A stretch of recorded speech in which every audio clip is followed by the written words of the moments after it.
نحمده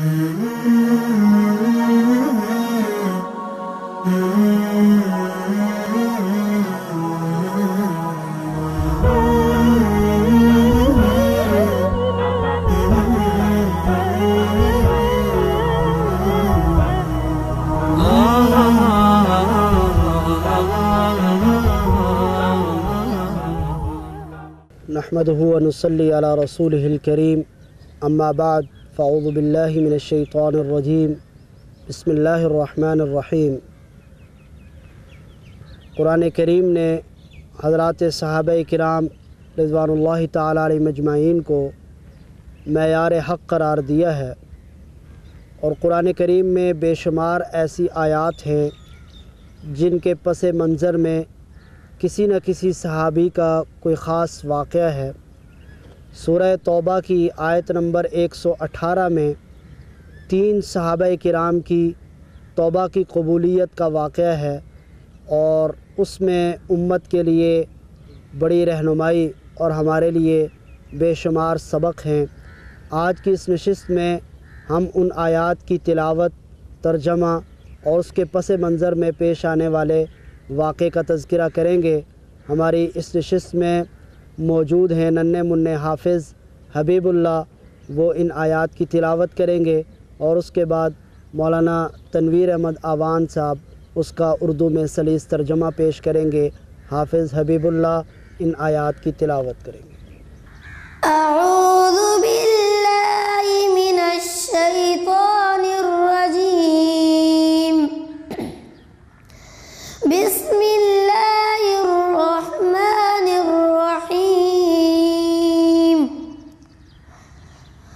وعلى الثلاثة الذين خلفوا حتى إذا ضاقت عليهم الأرض بما رحبت وضاقت عليهم أنفسهم وظنوا أن لا ملجأ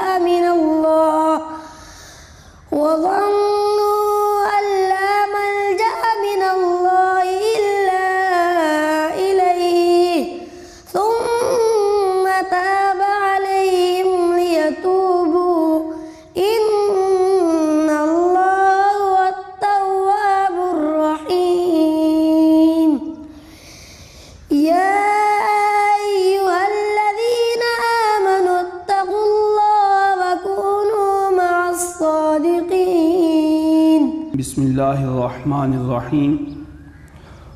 اور ان تینوں پر بھی اللہ نے رحمت کی نظر فرمائی ہے جن کا فیصلہ ملتوی کر دیا گیا تھا، یہاں تک کہ جب ان پر یہ زمین اپنی ساری وسعتوں کے باوجود تنگ ہو گئی، ان کی زندگیاں ان پر دو بر ہو گئیں، اور انہوں نے سمجھ لیا کہ اللہ کی پکڑ سے خود اسی کی پناہ میں آئے بغیر کہیں اور پناہ نہیں مل سکتی، تو پھر اللہ نے ان پر رحم فرمایا تاکہ وہ آئندہ اللہ ہی سے رجوع کیا کریں۔ یقین جانو اللہ بہت معاف کرنے والا بڑا مہربان ہے۔ اے ایمان والو، اللہ سے ڈرو اور سچے لوگوں کے ساتھ رہا کرو۔ سورہ توبہ کی ان آیات میں ان 3 صحابہ کرام کا ذکر کیا گیا جو غزوہ تبوک میں شریک نہیں ہو سکے تھے۔ غزوہ تبوک میں شریک نہ ہونے والے 7 صحابہ کرام نے تو اپنے آپ کو بطور سزا کے مسجد نبوی کے ستونوں کے ساتھ باندھ دیا تھا، لیکن یہ 3 صحابہ کرام ایسے تھے کہ جنہوں نے اس طرح کا کوئی اقدام نہیں کیا تھا۔ رسول اللہ صلی اللہ علیہ وسلم جب غزوے سے واپس تشریف لائے تو یہ تینوں صحابہ کرام آپ صلی اللہ علیہ وسلم کی خدمت میں حاضر ہوئے، اور آپ صلی اللہ علیہ وسلم کے سامنے جا کر سچ سچ بتا دیا کہ ہم بغیر کسی عذر کے جہاد میں شریک نہیں ہو سکے۔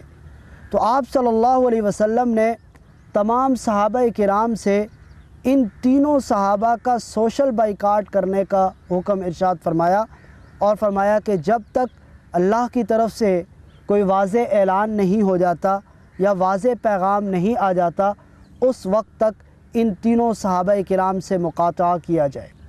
یہ تین صحابہ حضرت کعب بن مالک، حضرت ہلال بن امیہ اور حضرت مرارہ بن ربیع رضی اللہ تعالیٰ عنہ تھے۔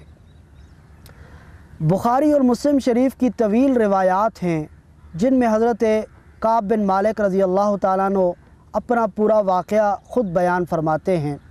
وہ فرماتے ہیں کہ رسول اللہ صلی اللہ علیہ وسلم جب جہاد سے واپس تشریف لائے تو میرے دل میں آیا کہ میں بھی کوئی بہانہ بنا کر آپ صلی اللہ علیہ وسلم کے سامنے کوئی عذر پیش کر دوں، لیکن میرے ضمیر نے مجھے ایسا کرنے سے باز رکھا اور میں رسول اللہ صلی اللہ علیہ وسلم کی خدمت میں حاضر ہوا اور میں نے سچ سچ جا کر بتا دیا کہ محض اپنی سستی اور کاہلی کی وجہ سے میں جہاد میں نہیں جا سکا، اور اپنا ایک باغ تھا اس کی وجہ سے فرمایا کہ میں جہاد میں شریک نہیں ہو سکا۔ باقی جو دو بزرگ حضرات صحابہ کرام تھے انہوں نے بھی اسی انداز میں بالکل واضح اور سچ سچ رسول اللہ صلی اللہ علیہ وسلم کی خدمت میں بتا دیا کہ ہم اپنی سستی کی وجہ سے نہیں جا سکے۔ حضرت کعب بن مالک رضی اللہ تعالیٰ عنہ فرماتے ہیں کہ اس کے بعد مدینہ منورہ میں یہ حالت ہو گئی کہ باقی جو دونوں صحابہ تھے وہ تو اپنے گھروں میں بیٹھ گئے اور دن رات وہ روتے رہتے، اللہ سے مناجات کرتے رہتے۔ میں جوان آدمی تھا، میں باہر جاتا، بازاروں میں بھی گھومتا، بہت سارے لوگوں سے میری ملاقات ہوتی، لیکن میں جس سے بھی سلام کرتا کوئی بھی میرے سلام کا جواب نہ دیتا، میں جس سے بات کرتا کوئی میری بات کا جواب نہ دیتا۔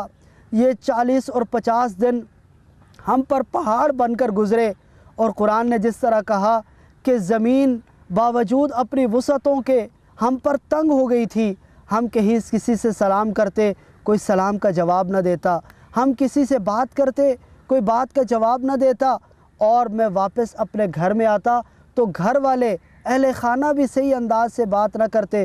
چنانچہ 40 دن جب گزر گئے تو رسول اللہ صلی اللہ علیہ وسلم کا ایک قاصد میرے پاس آیا۔ دور سے میں نے دیکھا تو میں سمجھا کہ شاید کوئی خوشخبری آ گئی ہے۔ انہوں نے آ کر یہ میسج اور پیغام دیا کہ اب آپ اپنی بیویوں کے پاس بھی نہیں جا سکتے، ان سے بھی علیحدگی اختیار کر لیں۔ چنانچہ میں نے اپنے گھر والوں کو سسرال بھیج دیا اور اللہ سے رو رو کر ہم مناجات کرتے رہے، توبہ اور استغفار کرتے رہے۔ ایک دن ایک ایسا واقعہ پیش آیا کہ میں اپنے رشتہ دار حضرت قتادہ رضی اللہ تعالیٰ عنہ جو باغ میں موجود تھے، دیوار پھلانگ کر میں اس باغ میں گیا اور حضرت قتادہ رضی اللہ تعالیٰ عنہ کو جا کے سلام کیا۔ انہوں نے میرے سلام کا جواب نہیں دیا۔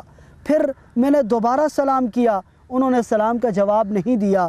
تو میں نے روتے ہوئے ان سے کہا کہ آپ کو تو معلوم ہے کہ ہمارے دل کی کیا کیفیات ہیں۔ تو انہوں نے جواب دیا کہ بس اللہ اور اس کا رسول صلی اللہ علیہ وسلم زیادہ جانتے ہیں۔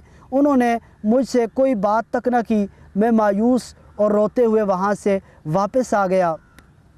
ہماری یہ کیفیت تھی کہ ہم رسول اللہ صلی اللہ علیہ وسلم کی خدمت میں جاتے، بات کرتے تو آپ چہرہ انور دوسری طرف پھیر لیتے، پھر بات کرتے تو آپ چہرہ انور دوسری طرف پھیر لیتے۔ وہ 40 دن ہمارے لیے انتہائی مشقت کے دن گزرے۔ چنانچہ 50 دن گزرنے کے بعد اللہ کی طرف سے یہ آیات نازل ہوئی اور ہمارے لیے توبہ اور معافی کا، ہماری توبہ کی قبولیت اور معافی کا اعلان کر دیا گیا۔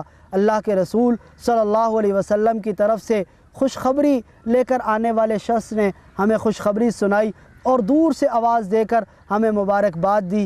ہم مسجد نبوی میں گئے، رسول اللہ صلی اللہ علیہ وسلم نے بھی ہمیں گلے سے لگایا اور ہماری توبہ کی قبولیت کا مجدہ سنایا، اور ہم خوشی کے عالم میں نے رسول اللہ صلی اللہ علیہ وسلم سے عرض کی کہ یا رسول اللہ صلی اللہ علیہ وسلم، میں اپنے باغ کی وجہ سے جہاد میں شریک نہیں ہو سکا، لہٰذا میں اپنا سارا مال اللہ کے راستے میں صدقہ کرنا چاہتا ہوں۔ تو آپ صلی اللہ علیہ وسلم نے ارشاد فرمایا کہ سارا مال صدقہ نہ کرو، پھر کہا کہ میں آدھا صدقہ کرنا چاہتا ہوں۔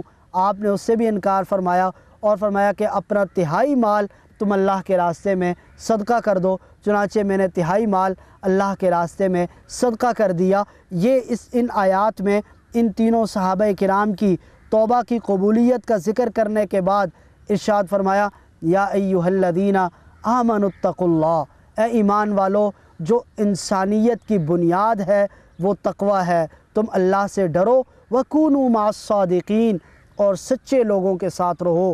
یہ دو وہ بنیادی نقطے ہیں اور یہ دو وہ بنیادی میسج ہیں جو ہر مسلمان کو دیے گئے، ایک تقوی کی زندگی اور دوسرا سچائی کی زندگی، کہ سچائی نے ان تینوں صحابہ کرام کے لیے نجات اور کامیابی کا مژدہ، اور ان کا ذکر قیامت تک قرآن میں اللہ نے زندہ اور محفوظ فرما دیا۔ اللہ سے دعا ہے کہ وہ ہمیں متقی اور پرہیزگار بنائے اور سچ بولنے کی عادت نصیب فرمائے۔ وآخر دعوانا ان الحمد للہ رب العالمین۔